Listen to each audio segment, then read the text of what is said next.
এই দোয়াটা শিখে নেন, ইনশাআল্লাহ আপনার জীবনের সমস্ত সংকট কেটে যাবে। আমি নিজেও এই দোয়াটা বেশি বেশি করার চেষ্টা করি। দোয়াটা হচ্ছে, মুসা আলাইহিস সালাম একটা গাছের নিচে হেলান দিয়ে বসলেন, বসে দেখলেন দুজন মেয়ে দাঁড়িয়ে আছে দূরে, পানি নিতে পারছে না। লোকজন পানি নিয়ে যাচ্ছে, ওরা দাঁড়িয়ে আছে বেচারি।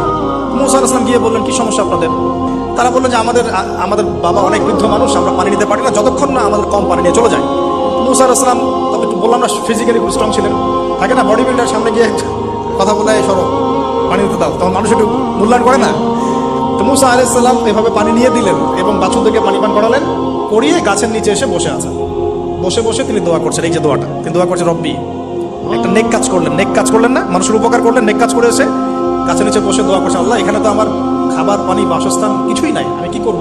রব্বি ইন্নী লিমা আনজালতা ইলাইয়া মিন খায়রিন ফাকির, রব্বি ইন্নী লিমা আনজালতা ইলাইয়া মিন খায়রিন ফাকির।